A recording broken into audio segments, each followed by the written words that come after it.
On the morning of December 19, 1981, 24-year-old Louis Boren put his yellow kneeboard in the trunk of his car and drove to South Moss Beach, California, to catch some waves with his friend. Little did they know, it would be their last surf session ever. Hit like and subscribe. This is Fierce. The cold Pacific waters lapped at the shore under the overcast December sky. Kelp beds, oily and wet, swayed gently, as if something massive and unseen was stirring beneath them. This was the setting for Louis Boren's final tragic surf. The 24-year-old headed to South Moss Beach early in the morning to meet up with a friend. Their plan was simple. The cold and overcast weather created the perfect setting for some wonderful, almost 15 feet high waves, and the two young men decided they would make the most out of it. Lou arrived at the parking lot, greeted his friend, and descended on the beach. The waves that morning were fantastic. Lou Boren was a seasoned surfer, a big guy with an even bigger love for the ocean, and his wish was to catch the wave of his life. Lou and his friends spent all morning surfing, paddling and enjoying the ocean. The weather had changed drastically since earlier that day. The waves were even higher than before. Visibility was poor, and the powerful wind drove people away from the beach. The scene was now deserted, almost horror movie-like. Still, this didn't deter Lou from one last dip in the water. He was last seen around 2 p.m., alone on the beach, heading toward the chaotic waves. No one knows what propelled Lou to do this. Was it adrenaline? Was it a greater force that called to him? It's still a mystery. The waves definitely looked uninviting, but for Lou, that was a challenge, not a warning.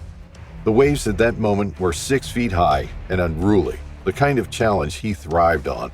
The water was clear but rough, and visibility was poor because of the turbulent conditions. Lou's board cut through the water with ease. The storm swell was powerful, and the air was thick with the scent of salt and seaweed. He suddenly stopped to take in the view. The isolation, the raw beauty of the ocean, was why he loved surfing.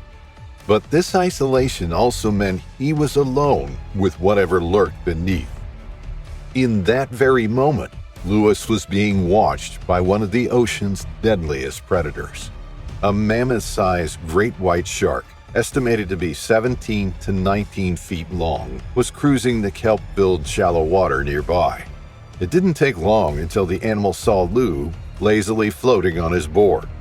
The shark moved with silent, lethal grace, sizing up Lou from afar and casting a huge shadow on the sand below.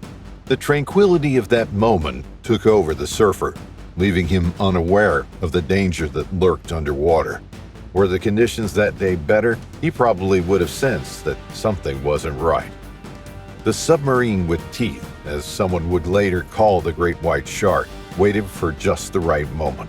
Then, without warning, the animal swims with unimaginable speed, opens its massive jaws, and takes a bite of the yellow kneeboard and the surfer that was on it. Louis, unsuspecting, is hit with incredible force and propelled into the icy Pacific water.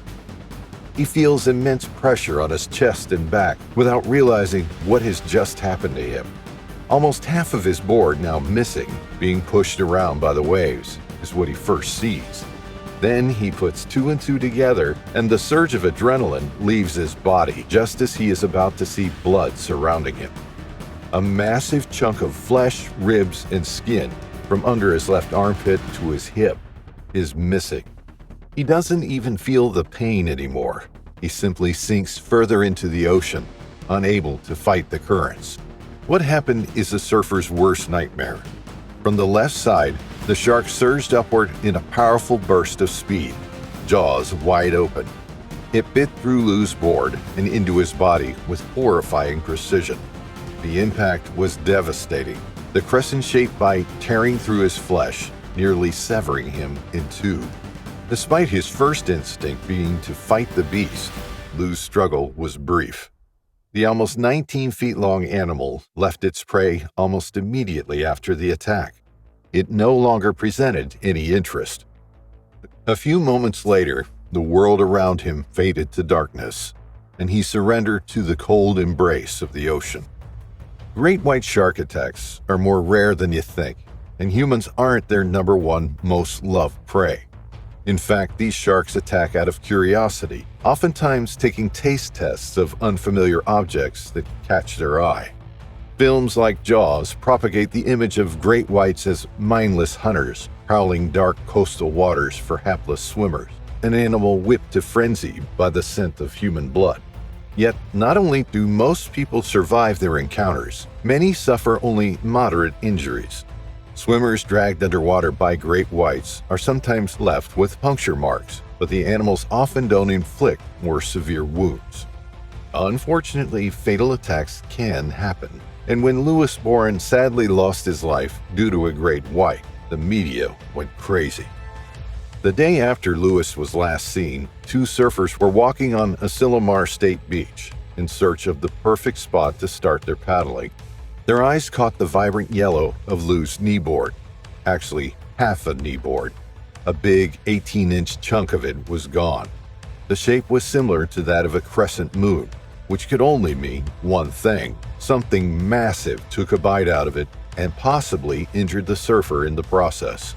They found the board's missing piece nearby, and they decided to alert the authorities. 5 days after the attack, at 11 a.m. on December 24th, a park ranger spotted Lou's body near Pacific Grove, a little over a half a mile from the attack site. The body, bearing the gruesome evidence of the shark's bite, was partially submerged in waist-deep water. His body was completely intact except for the site of the shark's bite, which means the shark didn't return for seconds or thirds. The attack happened out of pure curiosity. Curiosity that cost Lou his life and made him endure the loneliest death imaginable. The trauma to the left side of Lou's body, from the armpit down to the hip, matched the shark attack's pattern, and marine biologists concluded it was consistent with the injuries caused by a great white. The news of Lou Boren's death caused a national uproar. The press seized upon the story, with every major paper and TV station covering the horrific event.